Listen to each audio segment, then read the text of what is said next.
What's going on, guys? This is Vince with vshred.com, and in today's video I'm going to show you 5 crucial exercises that you're probably doing wrong and how to do them right so that you can build muscle faster.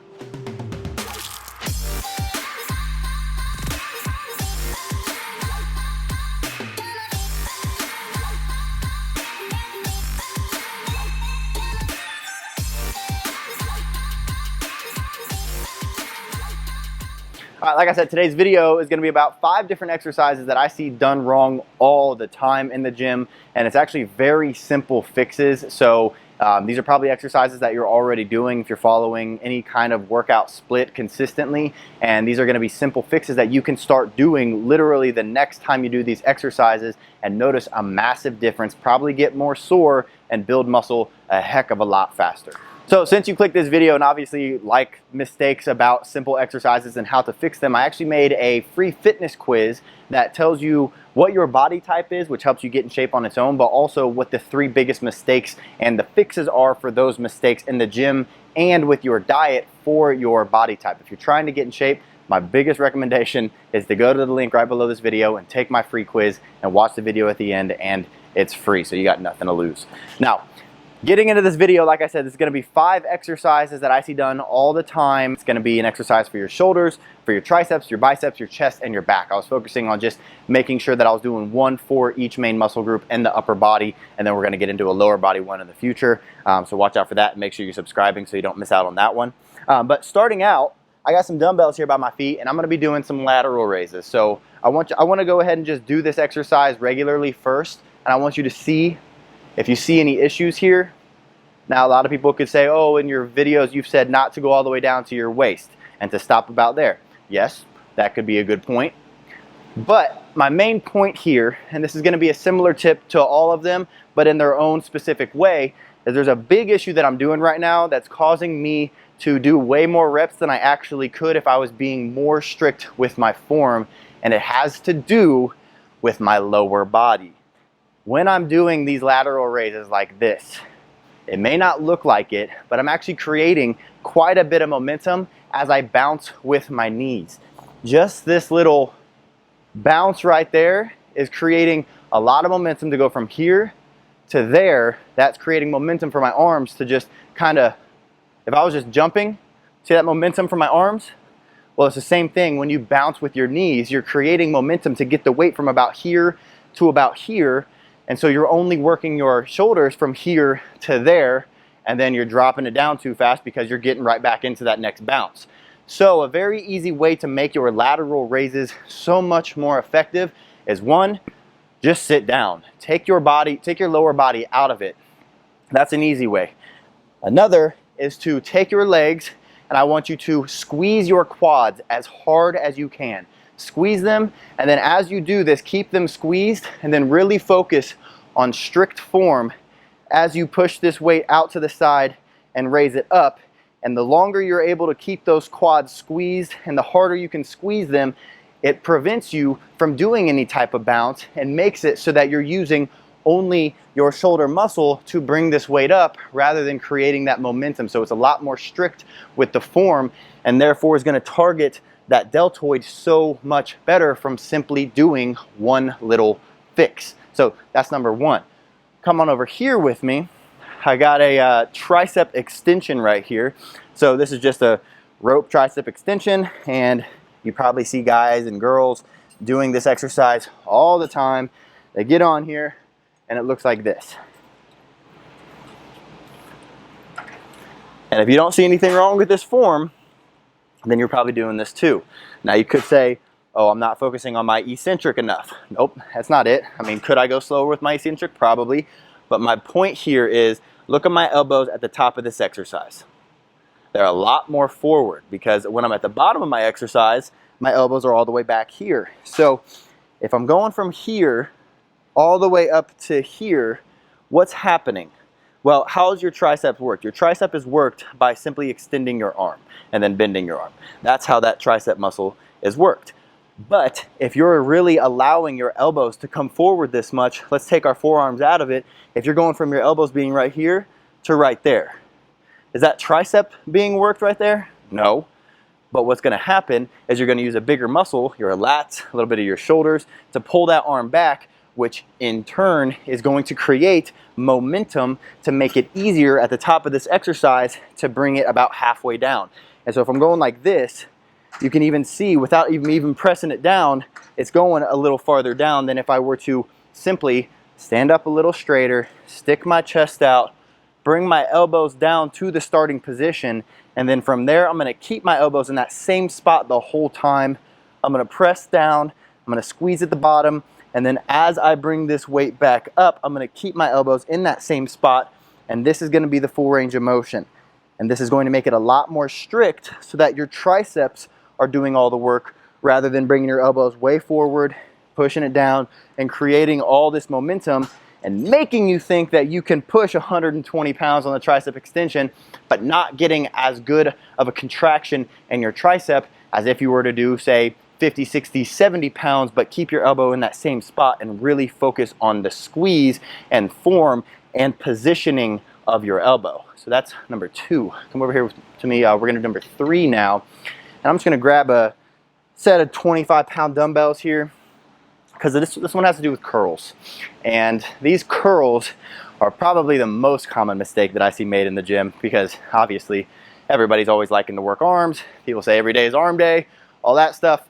Well, if you see anything wrong with this, I want you to comment it down below. I'm going to do some curls here. And you might not see too many issues. You might say, oh, you're not going slow enough down. Well, the issue here is I want you to see this turn that's going on in my body. Notice how my shoulders are way open right now. They're almost facing the camera, and the camera's to my left. And then when I go to the other side, my shoulders open to the other side. Now, I'm not necessarily saying that it's bad to turn your shoulders. I'm not saying that's the mistake here. The mistake here is that as I turn my shoulders, my elbow is driving back behind my body like so.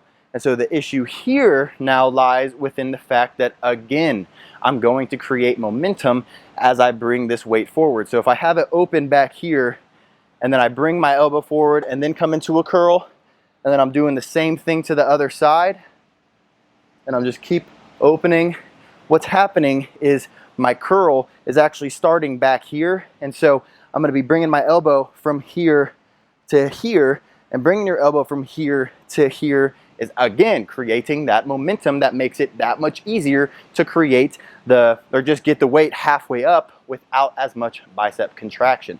So rather than bringing your arm way back here, creating momentum to get that weight up like so, what you're going to do is you're going to stand in place, stick your chest out, keep your elbow in the same position. I like to keep it just in front of my hips.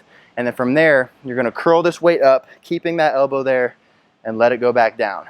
Curling up, letting it go back down. Simply keeping your elbow in front of your body the whole time is going to take the momentum out of the exercise completely, so that you're no longer bringing it from back here and kind of swinging forward with your shoulder and then curling with this added momentum you have now. And instead, you're going to keep it in that same spot, and you're going to be using only your bicep to curl this weight up and get that much more of a contraction in your arm. So that's number 3. Come on over here to number 4. I'm going to be getting on the lat row. And this is an odd lat row, I know. It's a little lower to the ground than most, and you could even, this is actually a cool one where you can actually stand and do the row. But I'm going to sit just for video purposes, because most of the time when you see people doing lat rows, it's on a seated lat row. So the issue here, let's see if you can call it out. So you come down, you get the stretch, and you bring it back. And you're also driving your elbows back and bringing this into your belly. So what's the issue?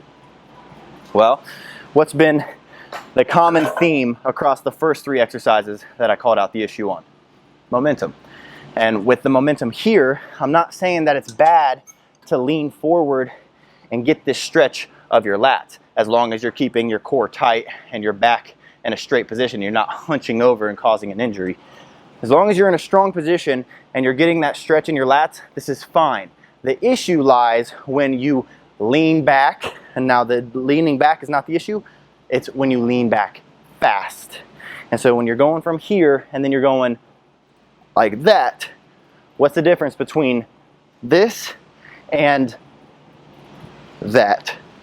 Well, it's that I'm getting this handle from here to here with momentum the first time, and then I'm getting the handle from here to here the second time with my back muscles and a little bit of bicep muscles, obviously. But if you are guilty of loading up the weight, and that's usually when it happens, is when you go a little too heavy or heavier than you should, and you go from here, and now you're starting a little momentum and getting a little swing going, you're taking so much away from your back muscles when really you can just go a little slower, squeeze it, return it back, still get that stretch, but don't jerk backwards. Come back slow and feel that squeeze in your lat. So that's number 4.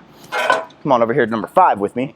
So for the final exercise, like I said, I'm gonna be hitting on all the main muscle groups in the upper body. Now we're doing it with chest and we're finishing it off. So this is a common exercise that you see pretty much everybody doing.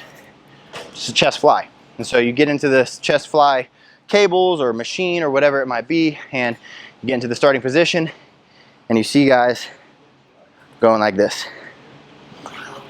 And if you see nothing wrong with this, I mean, by now you probably do, because I've been talking about the same kind of mistakes the whole time.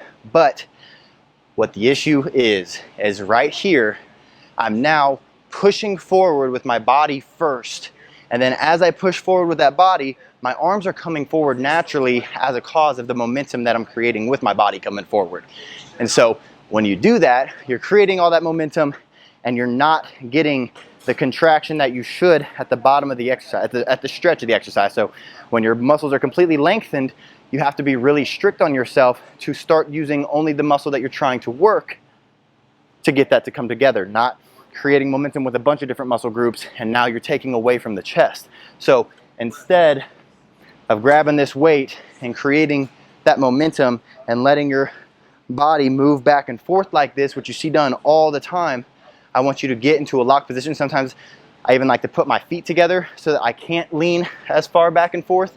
And then from here, you're going to keep yourself in that same position, and you're going to press together, and you're going to bring them back, and you're really going to focus on keeping your upper body in the same spot throughout the entire exercise so that you can get your chest contracted as much as possible, and you can really focus on preventing momentum from occurring and just getting more out of the exercise. So that's number 5. Those are the five of the most common exercises that I see done wrong in the gym, and obviously they're all crucial for building an aesthetic body and building big arms and a strong back and a big chest and all that good stuff. Now, if you found this video helpful and you like these tips, make sure you're clicking the thumbs up button below. I get a lot of guys who like the videos but don't necessarily click the thumbs up, and I don't know if you like the tips, and knowing that you like the tips helps me make videos in the future. Also, if you want a video done on a specific topic, comment it down in the comment section and let me know what you want my next video to be, and then make sure you're subscribing so that you don't miss out. Other than that, guys, thank you for watching. I hope you enjoyed these tips, and I'll see you in the next one.